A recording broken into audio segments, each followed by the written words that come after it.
dough with great crunch. Shall we take a look inside?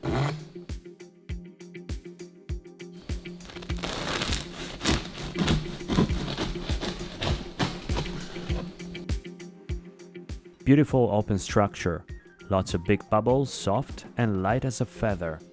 Let's taste it right away.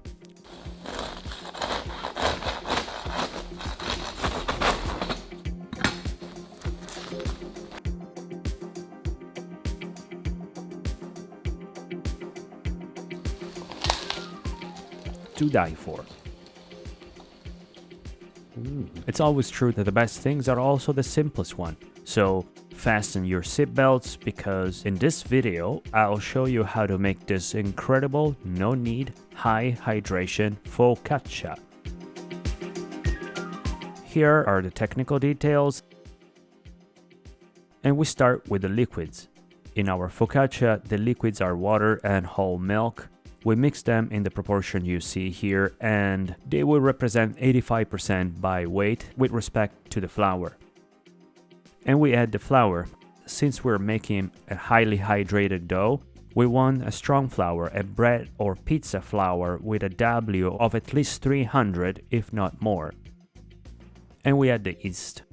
Here we're using a brand that we can mix directly into the flour because it's already activated. We're using just 3 grams or roughly 1 teaspoon for a rise of about 6 to 7 hours at a temperature of about 70 Fahrenheit, which is about 21 Celsius. If you use a weak flour like all-purpose flour with this amount of water, you'll really make your life difficult. It's not impossible to get a great rise, but it will be very difficult to achieve that kind of focaccia I've shown you. Dull, soft inside with a great crunch outside. For all the details of which flour to choose and which one we have chosen here, take a look at the video description. Now let's combine the liquids. Here I'm just using a spoon, which is enough to mix and incorporate everything. Due to the high hydration, this is a focaccia that will not require any manual kneading or kneading with stand mixers. Of course, we still have to add some extra virgin olive oil, which we have not counted as a liquid, though technically it is a liquid, but it is usually not counted in the hydration percentage. And finally, we put the salt. Let's mix.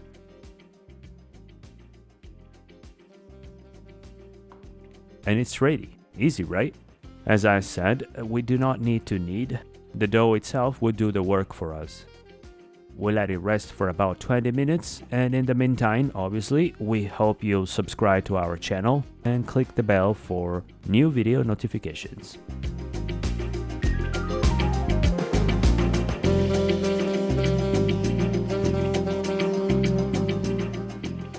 And here is our dough now.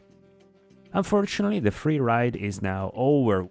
You will have to use your little hands to give the dough shape, but this is a lot less work than kneading. Don't worry about it. Shaping a focaccia dough that is 85% water might seem tricky, but all you need to do is to grease the bench and your hands with a drizzle of oil and start with a round of folds. Use whichever technique you prefer. It is not the how, but the result that matters here. We are simply looking to give the dough a ball shape at the end of the day. Our focaccia dough won't be a perfect ball yet. It's too wet and it's too early, but that's okay because we will repeat the process 2 more times, and each time the dough will get better in shape.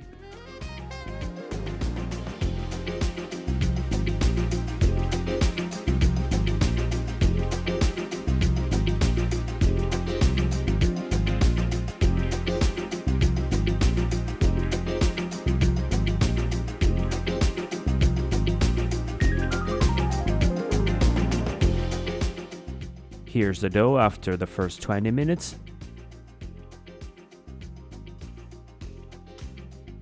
We just detach it a bit and give it another round of folds. And if you're still wondering why you need to fold the dough at all, instead of giving you a very technical explanation that will bore most of you, let's use an analogy. Imagine that your gluten is like cement to make a building. Cement alone doesn't help us much.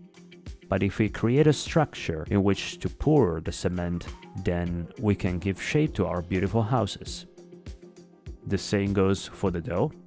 We fold and fold our gluten to give that structure. The gluten mesh that develops in this way will increase the strength of our dough, which otherwise will collapse and never give us that beautiful structure with bubbles that we saw at the beginning of the video.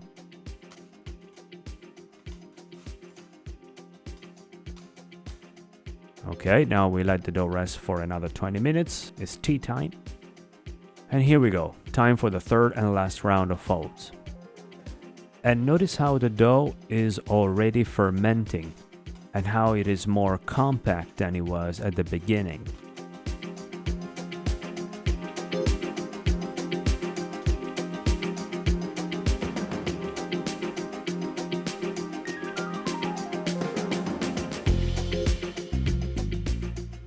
Oh, very nice. So beautiful. I would say that we are there now. So it's time to let the dough rest for 2 hours or until it doubles, and then continue.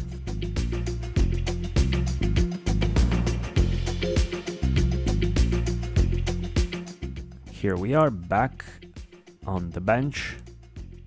A tiny bit of oil on our work surface as always. And look how full of air the dough is at this moment.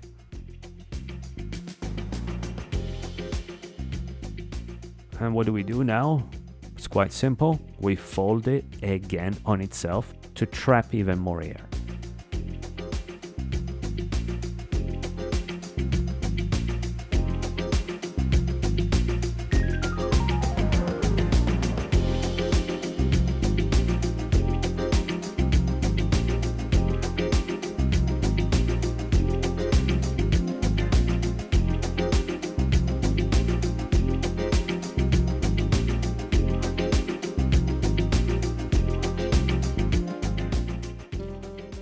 Is it enough air? No way. We keep folding it until it is really filled with air, like a balloon that is about to burst.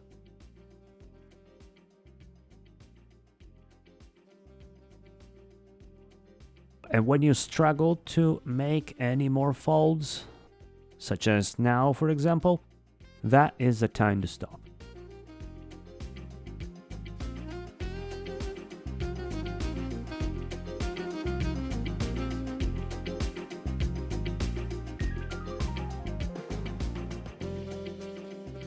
Perfect. Now we let the focaccia dough rest for another hour to let it relax a little bit, and then we transfer it to the pan for the second rise.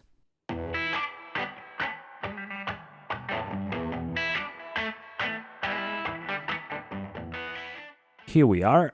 Our cloud of air is ready. At this point I use a sprinkle of semolina flour to coat the surface, but you can also use normal flour if you prefer. I don't stretch the dough too much, but I widen it and stretch it by about a third.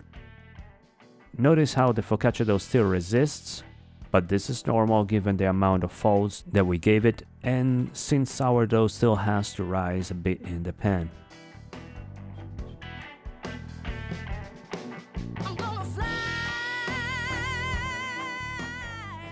Some more adjustments, and here we go, so easy. Not really labor intensive, unless you call this too much to bear. And if you want to top the focaccia with onion or whatever you prefer, this is the right time. Here I'm just leaving it as is because I like my focaccia to be plain, and also because we wanted to stuff this focaccia with some goodies. And we're gonna let the focaccia dough rise for another 2 hours, covered of course, as always. And after that, into the oven.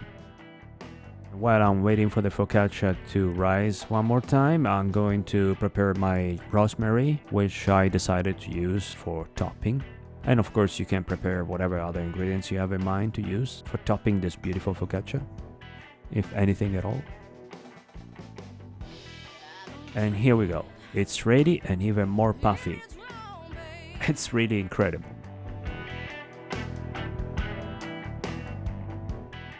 And we begin to play the piano. to give, in other words, the famous indentation typical of a focaccia. If necessary, wet your fingers with oil again. Remember that this is a very wet dough, so there's always the risk of the dough sticking to your fingers when you're doing this.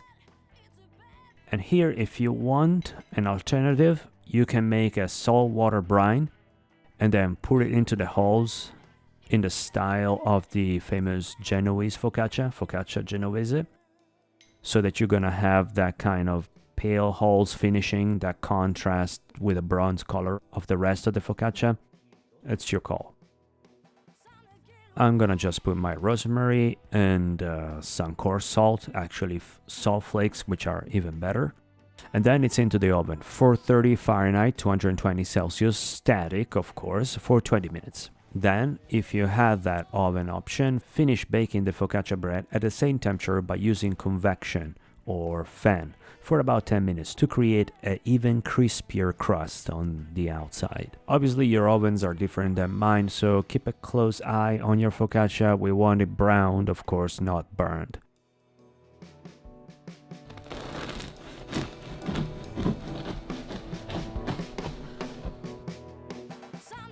And eccoci qua. Our beautiful focaccia is ready. A focaccia that was created to be stuffed with something delicious. I love to fill my focaccia with cold cuts, which in Italian we call it affettati, such as mortadella, which is not the bologna.